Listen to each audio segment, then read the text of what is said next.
హగ్గయి గ్రంథం 2వ అధ్యాయం 19వ వచనం చదువుకుని ముందుకెళ్దాం.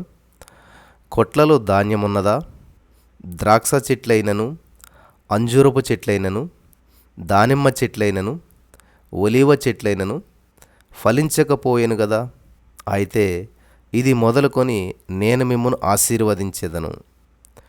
స్తోత్రం దేవా సర్వోన్నతుడా. ఈరోజు ఈ యొక్క వాక్యాన్ని ధ్యానిస్తుండగా నాతో మాతో మాట్లాడి ప్రతి వారికి వినగల చెవి గ్రహించగలది అనుగ్రహించి విత్తబడిచిన వాక్యం వ్యర్థం కాకుండా ప్రతి హృదయంలో నాటబడి ఫలించి విస్తరించి నూరంతల పంట అనుభవించుటకు కృప చూపించమని నజరేయుడైన యేసుక్రీస్తు నామంలో ప్రార్థించి నమ్మి పొందుకొని ఉన్న మా పరమ తండ్రి, ఆమెన్.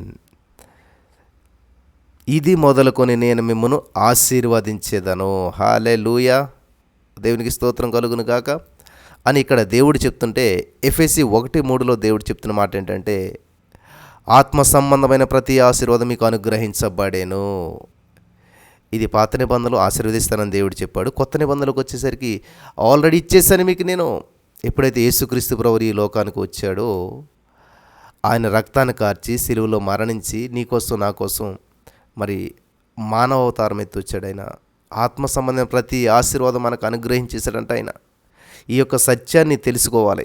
అందుకనే ఆశీర్వాదపు రహస్యాలు అంటారు మాటల్ని. ఈ ఆశీర్వాదపు రహస్యాలు తెలుసుకున్నప్పుడు చాలా అద్భుతమైన కార్యాలు మనం చూడగలుగుతాం. కీర్తనల గ్రంథం 115వ అధ్యాయం 12వ వచనం మనం గమనించినట్లయితే, అక్కడ యెహోవా మమ్మను మరిచిపోలేదు, ఆయన మమ్మను ఆశీర్వదించును. హల్లెలూయా. ఆయన ఇశ్రాయేలీయులను ఆశీర్వదించును, అహరోను వంశస్థులను ఆశీర్వదించును. అన్ని ఆశీర్వాదం. ప్రార్థన నిబంధన అంతా కూడా దించును అంటే ఫ్యూచర్గా కనిపిస్తుంది మనకు. ఆశీర్వదిస్తాడు. మంచిదే. అసలే మీరు గమనించినట్లయితే ప్రియులరా, ఆదికాండం 1వ అధ్యాయం 26వ వచనం నుంచి మనం చదువుకుంటూ వెళ్ళినట్లయితే 28వ వచనంలో మనం చూసినట్లయితే, ఫస్ట్ మనిషిని దేవుడు చేశాడు. ఆదామవ్వలను చేసిన తర్వాత ఫస్ట్ అంటే మొట్టమొదటిగా మనుషులతో దేవుడు మాట్లాడినటువంటి మాట ఏంటంటే, మనం చూసినట్లయితే దేవుడు మొట్టమొదటిగా మనుషులను సృష్టించి ఏం చేశాడంటే 27వ వచనం చదువుదాం. ఆదికాండం 1:27లో దేవుడు తన స్వరూపమందు నరుని సృజించెను, దేవుని స్వరూపమందు వారిని సృజించెను, స్త్రీనిగాను పురుషునిగాను వారిని సృజించెను. ఓకే, తర్వాత చూడండి, దేవుడు వారిని ఆశీర్వదించెను. ఎట్లనగా, మీరు ఫలించి అభివృద్ధి పొంది విస్తరించి భూమిని నిండించి దానిని లోపరుచుకునుడి, సముద్రపు చేపలను ఆకాశ పక్షులను భూమి మీద ప్రాకు ప్రతి జీవిని ఏలుడి అని చెప్పి దేవుడు వారితో చెప్పాను. అంటే ఇక్కడ మనిషిని సృష్టించిన తర్వాత దేవుడు మాట్లాడిన మొట్టమొదటి మాట ఏంటంటే ఆశీర్వాదం. హల్లెలూయా. ఈరోజున చాలామంది ఆశీర్వాదం గురించి చెప్తుంటే, ప్రాస్పారిటీ గురించి చెప్తుంటే, మనిషి దీవించబడటం గురించి చెప్తుంటే చాలామందికి బాధగా ఉంటుంది. కానీ అందరూ ఆశీర్వించబడాలని ఆశపడుతుంటారు. ఇక్కడ దేవుడు కూడా ఏం చేస్తాడు, ప్రతి మనిషి దీవించబడాలి, ఆశీర్వించబడాలి, అభివృద్ధి చెందాలి, ఫలించాలి, విస్తరించాలి. అదే దేవుని యొక్క ఉద్దేశం. దేవుని యొక్క ఉద్దేశములు ప్రియులారా నాడు నేడు ఏకరీతిగానే ఉన్నాయి. దేవుడు నిన్న నేడు ఏకరీతిగా ఉన్నటువంటి దేవుడు మన దేవుడు. కాబట్టి ఈ రోజున మొట్టమొదటిగా దేవుడు ఏం చేశాడు, మనిషిని సృష్టించిన తర్వాత మొట్టమొదటిగా వారిని ఆశీర్వదించాడు. ఈరోజు నీ వాక్యం అంటే నా ప్రియమైనటువంటి సహోదరి స్నేహితులరా, దేవుడు నీకు ఆల్రెడీ ఆశీర్వాదాన్ని ఇచ్చేశాడు. నీ ఫైనాన్షియల్ విషయంలో అవ్వచ్చు, గర్భఫలం విషయంలో అవ్వచ్చు, నిరుద్యోగ విషయంలో అవ్వచ్చు, లేకపోతే ఏ విషయంలో భార్యాభర్తల మధ్య ఉన్నటువంటి సంబంధం ఏదైనా సరే, ఎలా ఉన్నా సరే దాన్ని దేవుడు ఆల్రెడీ ఆశీర్వాదకరంగా చేశాడు. మరి ఎందుకని బ్రదర్ ఇటువంటి సమస్యలు మేము ఇరుక్కున్నాం? ఈ అప్పులేంటి, చింత ఏంటి, బాధ ఏంటి, సమస్య ఏంటి? సత్యం మిమ్మల్ని స్వతంత్రంగా చేస్తుంది.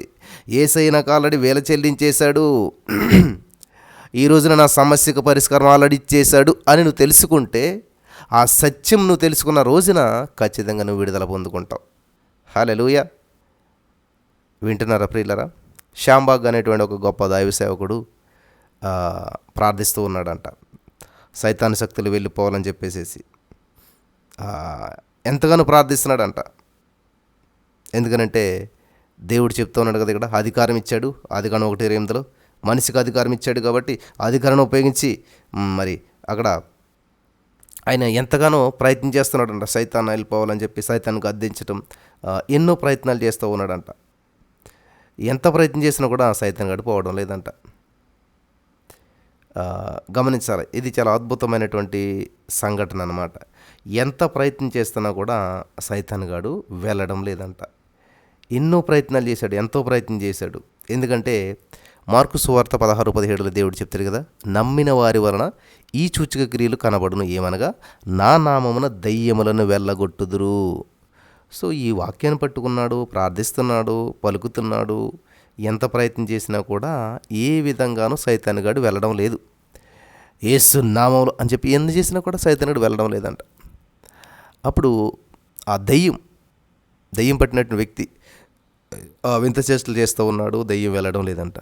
అప్పుడు ఆ సేవకుడు ఏం చేశాడంటే ఒకటే మాట చెప్పాడంట, నా అన్న అయినటువంటి యేసయ్య ఎప్పుడో నిన్ను చితక తొక్కాడు, ఆయన పాదాల కింద చితక కొట్టేశాడు నిన్ను, ఆయన నిన్ను నలిపేశాడు, నిన్ను ఓడించేశాడు, నువ్వు ఉండటానికి అవకాశం లేదంటే ఆ మాట మళ్ళీ చెప్పుకో అన్నాడంట సైతానుగాడు. ఆ వ్యక్తిలో ఉన్న దయ్యం ఆ మాట మళ్ళీ చెప్పుకో అన్నాడంట.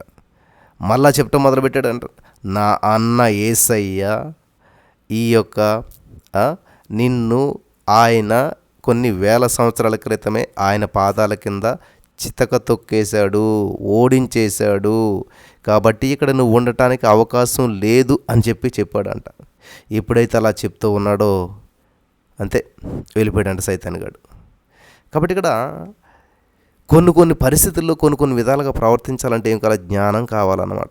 ఆయనకి దేవుడు ఆ జ్ఞానం ఇచ్చాడు కాబట్టి ఎన్నో ప్రయత్నాలు చేశాడు. కానీ ఎప్పుడైతే యేసయ్య నా అన్న అని చెప్పి ఆయన ఆల్రెడీ వెల చెల్లించేశాడు, ఇప్పుడు నువ్వు ఇక్కడ ఉండడానికి అవకాశం లేదు, నేను చిత్త కొట్టేశాడు, ఆయన కాళ్ళ కింద నేను తొక్కు పట్టాడు, మరి నేను ఓడించేశాడు అని చెప్తే సత్యమది. ఆ సత్యం ఎప్పుడైతే పలికాడో ఆ సేవకుడు దెయ్యం వెంటనే వదిలి వెళ్ళిపోయాడంట. కాబట్టి ఈ రోజున ఈ మాటలు వింటున్న ప్రియమైనటువంటి సహోదరి స్నేహితులారా, దేవుడు మన పట్ల గొప్ప గొప్ప కార్యాలు చేశాడు, మనల్ని దీవించేశాడు, ఆశీర్వదించేసేసాడు, ప్రతిదీ మనకు సమకూర్పునిచ్చేశాడు. ఈ సత్యాన్ని మనం తెలుసుకున్నట్లయితే చాలా అద్భుతమైనటువంటి ఫలితాలు మనం చూడగలుగుతాం. హల్లెలూయా, దేవునికి స్తోత్రం కలుగును గాక. కాబట్టి ఆశీర్వాదం అంటే ఇష్టపడినటువంటి వారు ఎవరూ లేరు. శాపము మనుషులను బాధిస్తుంది. శాపపు కాడిని విరగొట్టడానికి యేసుక్రీస్తు ప్రభువారు ఆ సిలువ కాడిపై వేలాడాడు ఆయన. ఆశీర్వాదం మన జన్మ హక్కు, ఆశీర్వాదపు రహస్యాలు ప్రతి వారు తెలుసుకుందాం మనం. దేవునికి స్తోత్రం కలుగును గాక. కాబట్టి ఇక్కడ ఈ రోజున ఆశీర్వాదపు రహస్యాలకు సంబంధించి ఒక 6 పాయింట్లు నేను చెప్తాను, చాలా జాగ్రత్తగా రాసుకోవాలి. నెంబర్ 1, ఆశీర్వదించబడాలి అంటే, ఆశీర్వాదం స్వతంత్రించుకోవాలి అంటే ఏం చేయాలంటే నీతిమంతునిగా ఉంటే ఆశీర్వదించబడతాం. సామెతల 10వ అధ్యాయం 6వ వచనం ప్రకారం నీతిమంతుని తల మీదకి ఆశీర్వాదాలు వచ్చును. హల్లెలూయా, నీతిమంతుని తల మీదకి ఆశీర్వాదాలు వచ్చునంట. ఈ సత్యాన్ని చాలా జాగ్రత్తగా గమనించాలి. నీతిమంతుని తల మీదకి ఆశీర్వాదాలు వచ్చును అంటే మరి నీతిమంతుడు అంటే ఎవరు? దేవుని యందు భయభక్తులు కలిగి ఆయన మార్గముల యందు యథార్థంగా నడిచేటువంటి వాడు నీతిమంతుడు. అటువంటి తల మీదకి ఏమొస్తాయంట? దీవెనలు వర్షధారలాగా వస్తాయంట. నీతిమంతుడు ఖర్జూర వృక్షం వలె మొవ్వు వేస్తాడని చెప్పి దేవుని వాక్యం మనకి సెలవిస్తూ ఉన్నది. హల్లెలూయా, దేవునికి స్తోత్రం కలుగును గాక. 92వ కీర్తన 12వ వచనం మనం చూసినట్లయితే, నీతిమంతులు ఖర్జూర వృక్షం వలె మొవ్వు వేయుదురు, లెబానోను మీద దేవదారు వృక్షం వలె వారు ఎదుగుదురు. హల్లెలూయా. కీర్తనల గ్రంథం 37వ అధ్యాయం 25వ వచనంలో చూసినట్లయితే అక్కడ దేవుని వాక్యం సెలవిస్తున్నదంటే, నేను చిన్నవాడునై ఉంటిని, ఇప్పుడు ముసలివాడునై ఉన్నాను, అయినను నీతిమంతులు విడవబడుట గాని వారి సంతానం భిక్షమెత్తుకునుట గాని నేను చూచియుండలేదు అంటున్నాడు భక్తుడు. గమనించారా? కీర్తన గ్రంథం 37:25లో నేను చిన్నవాడినై ఉంటిని, ఇప్పుడు ముసలివాడినైపోయాను, అయినా సరే నీతిమంతుడు విడవబడుట కానీ వాని సంతానం భిక్షమెత్తుడు కానీ నేను చూడలేదు. లేదు బ్రదర్, మేము ఎంతో నీతిగా జీవిస్తున్నాం, అయినా సరే అప్పుల్లో, సమస్యల్లో, ఇబ్బందుల్లో విడవబడిపోయాం, మా జీవితం సర్వనాశనం అయిపోయింది అని చెప్పి చాలామంది ఈ రోజున పలుకుతూ ఉన్నారు. చాలా జాగ్రత్తగా గమనించాలని ప్రభు పేరట నేను చేస్తూ ఉన్నాను. దేవుడు నమ్మదగినటువంటి వాడు ప్రియులారా. దేవుడు ఎంతైనా కూడా నమ్మదగినటువంటి వాడు, అద్భుతాలు చేసేటువంటి వాడు, ఆశ్చర్యమైన కార్యాలు చేసేటువంటి వాడు. హల్లెలూయా.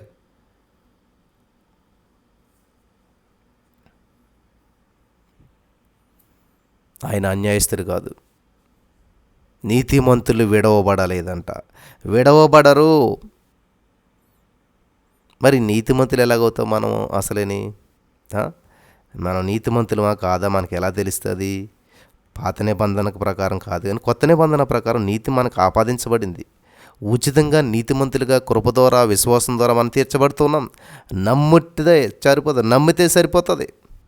కీర్తన గ్రంథం 24:4-5 మనం చదివినట్లయితే, వ్యర్థమైన దాని యందు మనస్సు పెట్టకయు, కపటముగా ప్రమాణము చేయకయు, నిర్దోషమైన చేతులను శుద్ధమైన హృదయమును కలిగిండువాడే వాడు యెహోవా వలన ఆశీర్వాదమునందును, తన రక్షకుడైనటువంటి దేవుని వలన నీతిమత్వమునందును. నీతిమత్వం రక్షకుడైన దేవుడు. రక్షకుడు ఎవరు? యేసుక్రీస్తు ప్రభువారు. యేసుక్రీస్తు ప్రభువారు వల్ల ఉచితముగా మనం నీతిమంతులుగా తీర్చబడుతున్నాం. కాబట్టి నీతిమంతునిగా ఉంటే ఆశీర్వదించబడతాము. ఆ నీతి కూడా మనకు ఆపాదించబడింది. అంటే దీన్ని బట్టి మనం అర్థం చేసుకోవాల్సింది ఏంటంటే, దేవుణ్ణి నమ్మినట్లయితే నీతి కూడా మనకు ఆపాదించబడుతుంది. ఆయన మనల్ని నీతిమంతులుగా చేసి, ఆశీర్వాదానికి వారసులుగా చేసి, ఆశీర్వాదాన్ని అనుభవించడానికి సహాయం చేస్తున్నటువంటి దేవుడు మన దేవుడు. గొప్ప దేవుడు. ఎంత అద్భుతంగా ఉందండి. ఆయనే మనల్ని నీతిమంతులుగా చేస్తాడు. ఆయనే మనకి ఆశీర్వాదాన్ని అనుగ్రహిస్తూ వస్తున్నాడు. హల్లెలూయా. ఆశీర్వాదానికి స్వతంత్రులుగా చేస్తూ ఉన్నాడు. కాబట్టి ఈ రోజున ఈ మాటలు వింటున్న ప్రియమైనటువంటి సహోదరి స్నేహితులరా, చాలా జాగ్రత్తగా ఉన్నాడు. చాలా ప్రాముఖ్యమైనటువంటి విషయాలు పరిశుద్ధాత్మ దేవుడు మనకు తెలియజేస్తూ ఉన్నాడు. ఈ సత్యం తెలుసుకుంటే నీవు బంధకాలలో, బానిసత్వంలో జీవించలేవు. అవునా, నా యేసయ్యకు ఆల్రెడీ ఆశీర్వాదం ఇచ్చేసాడా? మరి దాన్ని నెలతోలని స్వతంత్రించుకోవాలి. నీతిమంతునిగా ఉంటే ఆశీర్వాదాలు వస్తాయా? మరి నేను అన్ని తప్పులు చేస్తున్నాను కదా అంటే, ఎస్. మనం ఎప్పుడైతే దేవుని సన్నిధిలోనికి వచ్చి మనం సబ్మిట్ అవుతామో, విన్నారా? వ్యర్థమైన దాని యందు మనసు పెట్టక, కపటముగా ప్రమాణం చేయక, నిర్దోషమైన చేతులను శుద్ధమైన హృదయమును కలిగియుండువాడే. అలా కలిగిండి ప్రభు సన్నిధికి వచ్చినట్లయితే మన పాపపు, శాపపు, దురాలోచనలన్నిటినీ కడిగి వేసి మన యేసయ్య ఏం చేస్తాడు తెలుసా ప్రియులరా? బంధకాల నుంచి విడిపించేసేసి, మనకున్న శాపాల నుంచి విడిపించేసి మనల్ని నీతిమంతులుగా తీర్చేస్తూ ఉన్నాడు ఆయన. దేవునికి మహిమ కలుగును కాక. సరే, నెంబర్ 1 నీతిమంతునిగా ఉంటే ఆశీర్వదించబడతావు. నెంబర్ 2 నమ్మకంగా ఉంటే ఆశీర్వదించబడతావు. హల్లెలూయా. నమ్మకంగా ఉంటే ఆశీర్వదించబడతావు. సామెతల గ్రంథం 28:20 మనం చదివినట్లయితే, నమ్మకమైన వానికి దీవెనలు మెండుగా కలుగును. హల్లెలూయా. నమ్మకమైన వానికి అంటండి దీవెనలు మెండుగా ఉంటాయంట. కాబట్టి నీ చదువులో, నీ ఉద్యోగంలో, నీవు సేవలో, నీ భార్యతో, నీ భర్తతో నమ్మకంగా ఉండాలి. యథార్థతను కలిగి సత్యం అనుసరించి నడుచుకోవాలి. ఆశీర్వాదం అప్పుడు నీదవుతుంది. మోసం అనేది నమ్మకత్వానికి వ్యతిరేకం. మోసం అనేటువంటిది నమ్మకత్వానికి వ్యతిరేకం. ఒక్కసారి మీరు ఆలోచించండి. మీరు చేస్తున్న పనిలో నమ్మకంగా ఉన్నారా? పిల్లలు గమనించాలి.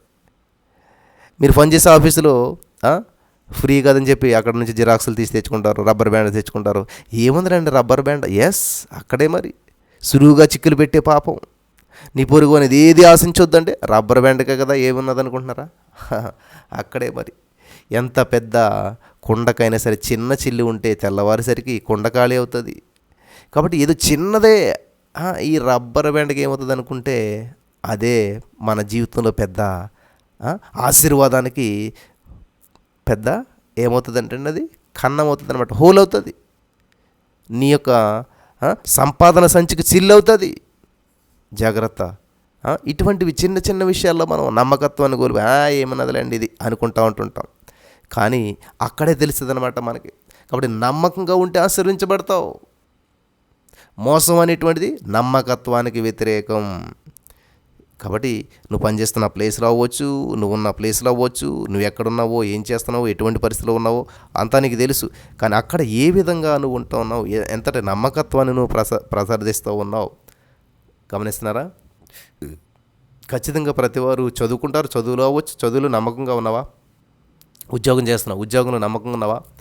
సేవా పరిచర్యలో, లేకపోతే నీ భార్యకు నువ్వు నమ్మకంగా ఉంటూ ఉన్నావా? నీ భర్తకు నువ్వు నమ్మకంగా ఉంటూ ఉన్నావా? యథార్థత కలిగి సత్యం అనుసరించి నడుస్తూ ఉన్నావా? గమనించాలి, దేవుడిని నీతిమంతుడిగా తీర్చేశాడు, నీ పాపాన్ని శాపాన్ని తీసేశాడు. కానీ తర్వాత ఎలా ఉంటున్నావు? అలా చేసిన తర్వాత హల్లెలూయా, అలా ఉంటే ఆశీర్వాదం నీదవుతుంది. మోసం మరి చాలా వ్యతిరేకమైనటువంటిది నమ్మకత్వానికి.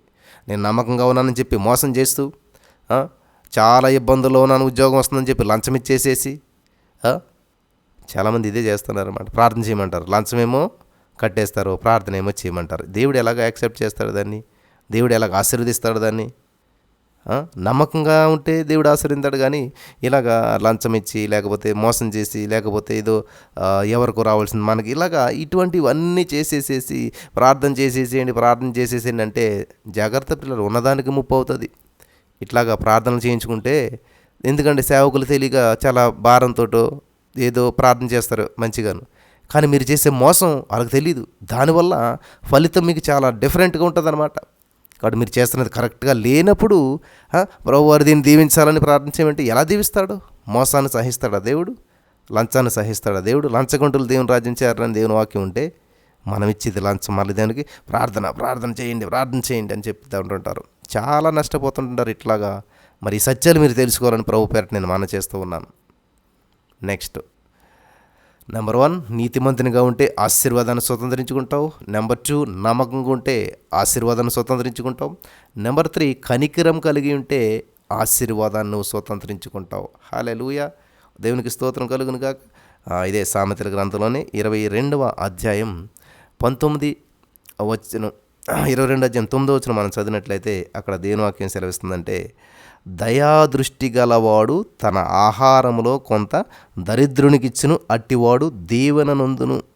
ఇది దయాదృష్టి కలిగినటువంటి వాడు అంటే నీకున్న దానిలో నుంచి కొంత దరిద్రులకి ఇస్తే దీవెన వస్తుంది. బీదలను కనికరిస్తే దేవుడు కనికరిస్తాడు. హల్లెలూయా. దయాదృష్టి గలవాడు తన ఆహారంలో కొంత దరిద్రులకి ఇచ్చినంట, అట్టివాడు దీవెన నొందునంట. గమనించాలి ప్రియులారా, సామెతల గ్రంథం 19వ అధ్యాయంలోనే 17వ మనం చూసినట్లయితే అక్కడ, బీదలను కనికరించువాడు యెహోవాకు అప్పిచ్చువాడు, వాని ఉపకారమునకు ఆయన ప్రత్యుపకారం చేయును. ఏం చేస్తాడంటే దేవుడు, మనమైతే మర్చిపోతాం, ఉపకారం చేస్తే మర్చిపోతాం, కానీ దేవుడు ప్రత్యుపకారం చేస్తాడంట. మత్తయి సువార్త 5వ అధ్యాయం 7వ మనం చదివినట్లయితే, కనికరము గలవారు ధన్యులు, వారు కనికరము పొందుదురు. హల్లెలూయా, దేవునికి స్తోత్రం కలుగును గాక. ఒక భక్తుడు చాలా చలిగా ఉందని చెప్పి నైట్ ఏం చేశాడంటే, వెళ్తూ ఆ యొక్క ప్రసంగాన్ని ముగించుకుని ఇంటికి వెళ్తున్న సమయంలో ఒక వృద్ధాప్యంలో ఉన్నటువంటి ఒక వ్యక్తి చలిలో ఉన్నాడని చెప్పి ఆ దైవ సేవకుడు ఆ కోట్ ఏం చేశాడంట, ఆ కోటుని తీసి కప్పేశాడంట ఆ యొక్క వృద్ధుడికి. కప్పేశాడు, ఇంటికి వెళ్ళాడు, ప్రార్థన చేసుకుని పడుకున్నాడంట ఆ సేవకుడు పడుకుంటే ఆ రాత్రి దర్శనంలో యేసుక్రీస్తు ప్రభువు ఆ చలికోటి తొడుక్కుని కనిపించాడంట ఆ భక్తునికి. హల్లెలూయా. ఏ చలికోటైతే ఆ వృద్ధునికి వేశాడో అదే చలికోటు వేసుకుని ధరించుకుని యేసుక్రీస్తు ప్రభువారు దర్శనంలో కనిపించాడంట ఆ భక్తునికి. ఇతరులకు ఇస్తే, సహాయం చేస్తే దేవునికి చేసినట్టే. ఈ యొక్క సత్యాన్ని మీరంతా కూడా గ్రహించాలని ప్రభు పేరట మాన చేస్తూ ఉన్నాను నా ప్రియమైనటువంటి సహోదరి స్నేహితులారా. హల్లెలూయా, హల్లెలూయా. కాబట్టి కనికరము కలిగి ఉంటే నువ్వు ఆశీర్వాదాన్ని స్వతంత్రించుకుంటావు. నెక్స్ట్ 4వ పాయింట్ మనం చూసినట్లయితే, దేవుని మాట ఆలకిస్తే, అంటే దేవుని మాట వింటే నువ్వు ఆశీర్వాదాన్ని స్వతంత్రించుకుంటావు. ఎంత స్పష్టంగా దేవుడు సెలవిస్తున్నాడండి ఈ మాట. చూద్దామా? ద్వితీయోపదేశకాండం 28వ అధ్యాయం 2వ నీవు నీ దేవుడని యెహోవా మాట వినిన ఎడల ఈ దీవెనలన్నీ నీ మీదకు వచ్చి నీకు ప్రాప్తించును. వింటే దీవించబడతావు. దేవుని మాట వింటే దీవెనను స్వతంత్రించుకుంటావు. జస్ట్ నువ్వు వినాలి. ఇప్పుడు ఏంటి, మన తల్లిదండ్రులు మనకి ప్రాపర్టీస్ అన్నీ కూడా సంపాదించి పెట్టి ఒక చోట పెట్టారు, లేకపోతే ఒక పత్రంలో భద్రపరిచారు. నన్ను పలానా చెప్తే నువ్వు వినకుండా పోయావనుకో, ఎవరికి లాసు?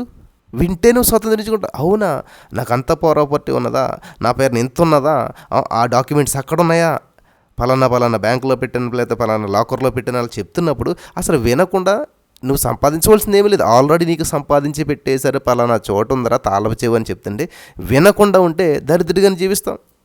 ఇక్కడ దేవుని మాట వింటే స్వతంత్రించుకుంటాం అంటాడు. ద్వితీయోపదేశకాండం 28:2 నుంచి మీరు 14 వరకు మీరు గమనించవచ్చు ప్రియులారా.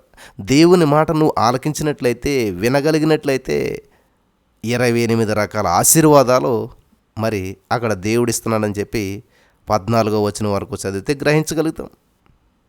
ప్రియులారా, చిన్నోడు సమూయేలు, చిన్న బాల సమూయేలు, నీ దాసుడు ఆలకిస్తున్నాడు ఆజ్ఞ ఇమ్ము అన్నాడంతే. ఆయన మాట ఆలకిస్తే ఆకాశమే నీ ఆశీర్వాదపు హద్దు అవుతుంది. ఆలకింపలేనట్లయితే అవతలకు త్రోసివేయబడతావు. జాగ్రత్త ప్రియులారా, ఇది చాలా అద్భుతమైనటువంటి సందేశం, చాలా జాగ్రత్తగా వినాలి.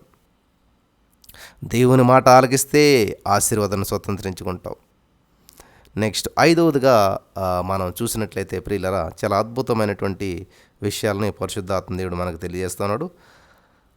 5వ విషయం మలాకీ గ్రంథం 3వ అధ్యాయం 10వ వచనం మనం చదివినట్లయితే, నా మందిరములో ఆహారం ఉండినట్లు 10వ భాగమంతయు మీరు నా మందిరపు నిధిలోనికి తీసుకుని రండి. దీన్ని చేసి మీరు నన్ను శోధించిన యెడల నేను ఆకాశపు వాకింట్లను విప్పి పట్టజాలనంత విస్తారముగా దీవెనలను కుమ్మరించేదనని సైన్యములకు అధిపతి యెహోవా సెలవిస్తున్నాడు. ఇది చాలా అద్భుతమైనటువంటి విషయం అన్నమాట. దేవునికి ఇయ్యాలి అనంటే ఆయన పేదవాడు అని కాదు.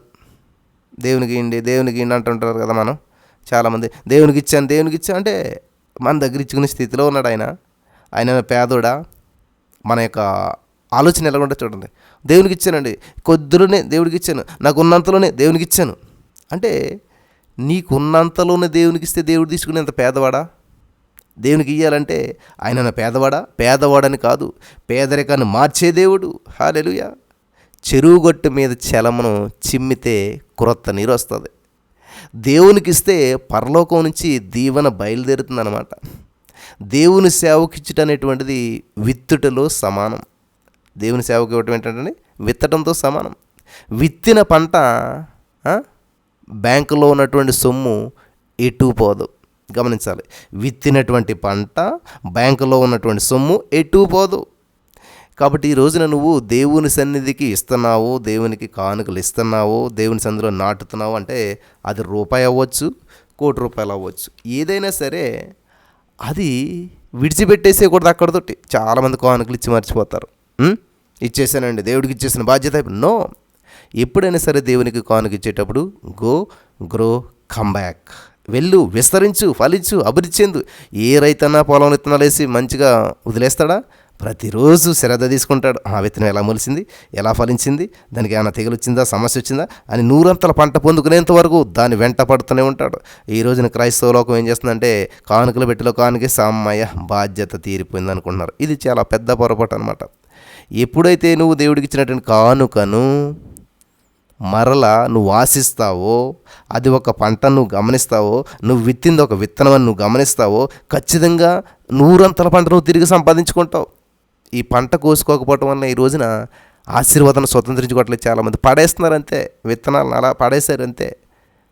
దయచేసి గమనించాలి, దేవుడికి ఇచ్చే ప్రతి విత్తనము కూడా ఏమని చెప్పాలంటే గో గ్రో కమ్ బ్యాక్. హల్లెలూయా. అద్భుతమైన సాక్ష్యాలు మనం వింటూ ఉన్నాం. 4 లక్షలండి, 10 లక్షలండి, 15 లక్షలండి. రీసెంట్గా ఒక సహోదరి సాక్ష్యం చెప్పింది, అది ఇంకా బయటికి రాలేదు కానీ త్వరలో తీసుకొస్తాం. అది 23 లక్షలు. ఒక స్త్రీ, సాధారణమైన మహిళ 23 లక్షల అప్పు తీరిపోయింది బ్రదరు అన్నది. ఏం చేసిందో, ఎలా తీరిందో త్వరలో మనం విందాం. ఇవన్నీ కూడా ఎలా జరుగుతున్నాయంటే ఇదే సత్యం అన్నమాట. దేవునికి ఇచ్చి శోధించడం మానేశారు. దేవుడు ఏమంటున్నాడునా, మీరు నన్ను శోధించిన యెడల. శోధించడం ఏంటి బ్రదర్? చాలా శోధనలో ఉన్నాను. ఎందుకని? నువ్వు దేవుని శోధించట్లేదు కాబట్టి నువ్వు శోధనలో ఉన్నావు. దేవునికి ఇచ్చి మర్చిపోతున్నావు కాబట్టి శోధనలో ఉన్నావు. గమనించాలి ప్రియులారా, ఇచ్చి మర్చిపోతున్నావు కాబట్టి శోధనలో ఉన్నావు. దేవునికి ఇచ్చి ఏం చేయాలంటే శోధించాలి అని చెప్తున్నాడు దేవుడు. శోధించడం ఏంటి బ్రదర్? దేవుని శోధించడం ఏంటి అంటే, ఏ రైతైనా సరే విత్తనం నాటేసి ఎక్స్పెక్ట్ చేస్తారనమాట. Expectation is the breeding ground of miracle. నీ జీవితంలో అద్భుతానికి కారణం ఏంటి అనుకుంటున్నారు? ఇదే, ఇచ్చి మర్చిపోవటం కాదు. ఆ కానుక ఇచ్చాను, ఆ చర్చి కడతాకి ఇచ్చాను, ఈ సేవకుడికి ఇచ్చాను, ఆన్లైన్లో ఇచ్చాను, ఆఫ్లైన్లో ఇచ్చాను. ఇంటికి వచ్చినప్పుడు ఇచ్చాను. ఎస్, ఎన్ని విధాలుగా నువ్వు ఇచ్చినా కూడా అన్ని విధాలుగా ఎక్స్పెక్ట్ చేయాలన్నమాట. హల్లెలూయా. ఏదైనా తోటలో ఒక నదీ ప్రవాహం ప్రారంభించబడి అదేమైంది, 4 శాఖలుగా విభజించబడింది, 4 పాయలైంది. అలాగే నీ ఇన్కమ్ 4 విధాలుగా ఉండాలన్నమాట. ఆల్రెడీ నేను దశంభాగం గురించి ఒక అద్భుతమైన మెసేజ్లు 2 చెప్పాను. మీకు సమయం ఉంటే వాటిలో వింటే చాలా క్లారిటీగా నేను వివరించాను. ఆ యొక్క మెసేజెస్ వినండి. ఇప్పుడు దశంభాగం గురించి నేను అంత ఎక్కువ చెప్పట్లేదు, కానీ దశంభాగం ఖచ్చితంగా ఇవ్వాలి. అది దేవుడి కొరకు, సేవకుడి కొరకు, లేకపోతే చర్చి కొరకు ఎవరికి ఇస్తున్నాననే భ్రమలో ఇస్తే ఏ విధమైన ఫలితం ఉండదు. ఏది ఇచ్చినా, ₹1 ఇచ్చినా కూడా నువ్వు దేవునికి, ఎక్కడైతే నువ్వు ఒక వాక్యోపదేశం పొందుచున్నావో, వాక్యోపదేశం పొందేటువంటి వాడు వాక్యోపదేశం చేసేటువంటి వానికి ప్రతి దానిలో భాగం ఇవ్వాలని ఉంటుంది. కాబట్టి నువ్వు ఇచ్చేటువంటిది ఎవరికి ఇస్తున్నా సరే కానీ ప్రతిఫలం మాత్రం దేవుడు నీకు ఇస్తాడు. అది 100 తిరిగిస్తాడు. నువ్వు ఆశిస్తేనే ఇస్తాడు. కాబట్టి అదొక విత్తనంగా భావిస్తేనే నువ్వు పంటను కోసుకోగలుగుతావు. ఇది సత్యం. హల్లెలూయా. నెక్స్ట్ ఒక పాయింట్ చెప్పి నేను ముగిస్తాను ప్రియులారా. చివరిగా మనం చూసినట్లయితే చాలామంది ఏం చేస్తారంటే అడగటం తప్పు అనుకుంటారు. మరి దేవుడు ఏం చెప్తున్నాడు మనకి? అడుగుడి మీకు ఇయ్యబడును. మత్తయి సువార్త 7:7 మీకు చాలా స్పష్టంగా దేవుడు మనకి అక్కడ తెలియజేస్తూ ఉన్నాడు. అడుగుడి మీకు ఇయ్యబడును. అడుగుడి ఇయ్యబడును అన్నాడా? మరి అడగల వద్దా? అడగటం అంటే ఏంటి? ఈ దేవా ఇట్లాగా అడుక్కోవటం అని కాదు అక్కడ అర్థం. ఒక కుమారుడు తండ్రిని ఏం చేస్తాడు? నాన్న నాకు ఇది కావాలి అంతే. అడిగినట్టు ఉంటుంది, కానీ అది అడగటం కాదు అక్కడ. అడగటం ఉండదన్నమాట. కాబట్టి ఇది బెగ్గింగ్, అడుక్కోవటం అంటే అడగాలి, అడగకపోతే దేవుడు ఇవ్వడు కదా. అడగడం తప్పేంటి? ఎస్, అడుగుడు మీకు ఇవ్వబడును అన్నాడా? ఇవ్వబడదు అన్నాడా? ఖచ్చితంగా అది దేవుని వాగ్దానం అన్నమాట. కాబట్టి ఇక్కడ ఎబ్బేజు దేవుడిని ఏం చేశాడు? ఆశీర్వదించమని చెప్పి అడిగాడు. ఆశీర్వించడా లేదు దేవుడు? దేవుడు దాటిపోలేదు. యాకోబు ఏమని అడిగాడు? ఆశీర్వదించేదేమని అడిగాడు. దేవుడు ఆశీర్వించడం లేదా? అడుగుతున్నారు, అందరూ ఆగిపోతున్నారు, పొందుకోవట్లేదు. ఇది కాబట్టి నా ప్రార్థన విధానం నేను మార్చుకోవడానికి కారణం ఏంటంటే ఇది అనమాట. అడిగి ఆగిపోవద్దు, అడగండి, అడగొద్దని నేను చెప్పట్లేదు. కానీ అడుక్కునేటువంటి వారుగా అడుక్కునేవాడు చూడండి, అడిగి వెళ్ళిపోతాడు, పొందుకోవడం ఒప్పుకుంటుంది వాడికి. కానీ అదే కుమారుడు అనుకోండి, నాన్న నగది అంతే, అడుగుతాడు, తీసుకుంటాడు, అంతే, పొందుకుంటాడు. అది కుమారుడు యొక్క వారసత్వం. కాబట్టి ఈరోజు ఈ మాటలు వింటున్న ప్రియమైనటువంటి సహోదరు, బైబిల్ చూడండి, ఎబ్బేజు అడిగాడు, ఆశ్రయించబడ్డాడు లేదా? యాకోబు అడిగాడు, ఆశ్రయించబడ్డాడు లేదా? ఈ యొక్క సత్యాన్ని మీరు గ్రహించాలని చెప్పి ప్రభు పేరిట నేను మనవి చేస్తున్నాను. 1 దినవృత్తాంతంలో 4:9 మనం చదివినట్లయితే, ఎబ్బేజు తన సహోదరుల కంటే ఘనము పొందినవాడై ఉండెను. వేదన పడి ఇతను కంటినని తల్లి అతనికి ఎబ్బేజు అని పేరు పెట్టెను. ఎబ్బేజు ఇజ్రాయేలీల దేవుని గురించి మొర్రపెట్టిన, నీవు నన్ను నిశ్చయముగా ఆశీర్వదించి నా సరిహద్దుని విశాలపరిచి నీ చెయ్యి నాకు తోడుగా దయచేసి నాకు కీడు రాకుండా దానిలోంచి నన్ను తప్పించమని ప్రార్థించగా దేవుడు అతడు మనవి చేసిన దానిని అతనికి దయచేసెను. అంటే పొందుకున్నాడు, అడిగాడు, పొందుకున్నాడు. కాబట్టి అడిగి ఆగిపోతారు ఎందుకు? అడిగి పొంది ఉన్నామని తండ్రి అని చెప్పి అన్ని చెప్పలేకపోతున్నాం మనం. ఎందుకనే కదా ఆశీర్వించబడకపోవట కారణం. అందరూ అడుగుతారు, దేవా దయచేది, ఓకే, మరేంటి పొందుకోవట్లేదు అంటే? ఆల్రెడీ అడిగినవన్నీ మార్కు 11:24 దాకా వచ్చేసారు మనం. మీరు ప్రార్థన చేయించున్నప్పుడు మీరు అడిగినవన్నీ పొంది ఉన్నామని నమ్మేసేయండి. పొందేసుకున్నారు, దీవించేసి పడ్డారు. ఆశ్రయించమన్నావా? ఎస్, ఆశ్రయించేసావు దేవా, నీకు వందనాలు. ఎందుకంటే నమ్మదగినాడు కదా. హల్లెలూయా అని చెప్పి మనం ఎప్పుడైతే విశ్వసిస్తామో అప్పుడు దాన్ని మనం పొందుకుంటాం. హల్లెలూయా. ఆదికాండం 32:26 చూసినట్లయితే, ఆయన తెల్లవారుచున్నది కనుక నన్ను పోనిమ్మనగా అతడు నీవు నన్ను ఆశీర్వదించితేనే కానీ నిన్ను పోనీయనెను. హల్లెలూయా. దీవించాడా లేదా? ఆశీర్వించాడా లేదా దేవుడు? విడిచిపెట్టేశాడా? ఖచ్చితంగా ఆశీర్వదించాడు. అందరూ ఏమంటున్నారు, నీ పేరేంటి? అందరూ నన్ను మోసగాడు అంటున్నారు. అందరూ మోసగాడు అంటున్నారా? నేను నిన్ను మోసగాడను. నువ్వు ఇజ్రాయేలు అంటే రాకుమారుడు, నువ్వు రాజకుమారుడు నువ్వు. హల్లెలూయా. దేవుడు దీవించు, ఆశీర్వదించు అని యాకోబు అడిగితే ఏమన్నాడు తెలుసా? మొత్తం నీ లెవెల్ మారిపోయింది. ఇక్కడ నుంచి నువ్వు మోసగాడు కాదు, రాకుమారుడు. ఇజ్రాయేల్ అంటే రాకుమారుడు అంటండి. ఇంకా రాజే కదండి గొప్పడు రాజ్యంలోను. ఆ రాజు కొడుకు అయిపోతే ఇంకా అసలు ఎలా ఉంటుంది? చూసారా దేవుడు? అందరూ ఆయన విశ్వాసం ఉంచిన వారందరికీ దేవుని కుమారులకు అధికారం ఇస్తూ ఉన్నాడు. కాబట్టి ఈ రోజున ఈ యొక్క వాక్యం వింటున్న నా ప్రియమైనటువంటి సహోదరి స్నేహితులారా, ఆశీర్వాదపు రహస్యాలు తెలుసుకున్నారా? నీతిమంతునిగా ఉంటే ఆశీర్వాదాన్ని స్వతంత్రించుకుంటావు. నెంబర్ 2, నమ్మకంగా ఉంటే ఆశీర్వాదం స్వతంత్రించుకుంటావు. నెంబర్ 3, కనికరం కలిగి ఉంటే ఆశీర్వాదాన్ని స్వతంత్రించుకుంటావు. నెంబర్ 4, దేవుని మాట నువ్వు వింటే ఆశీర్వాదాన్ని స్వతంత్రించుకుంటావు. నెంబర్ 5, దేవుని సేవకిస్తే నువ్వు ఆశీర్వాదాన్ని స్వతంత్రించుకుంటావు. నెంబర్ 6, అడిగినవన్నీ పొందినామని నువ్వు నమ్మినట్లయితే ఆశీర్వాదాన్ని స్వతంత్రించుకుంటాం. హల్లెలూయా. ప్రపంచంలో దేవుని నమ్మి దేశాలే దీవించబడ్డాయి. మరి నీవు ప్రియులరా, నీవు ఈ యొక్క 6 విన్నావు కాబట్టి ఈ యొక్క 6 ఆశీర్వాదపు రహస్యాలను అనుసరించి ఆశీర్వదించబడాలని చెప్పి ప్రభు పేరట ఆశిస్తూ ఉన్నాను. మరి నీవు పేదరికంలో ఉండవు, ఇది ఖచ్చితం, మరెంతో నిశ్చయం. ఈ యొక్క విషయాలను నువ్వు తెలుసుకొని గ్రహించి పాటించి అమలు చేసి మరి ఆశీర్వాదానికి వారసులు అవటానికి పరిశుద్ధాత్మ దేవుడు సహాయం చేసి నడిపించి బలపరచును గాక. ఆమేన్.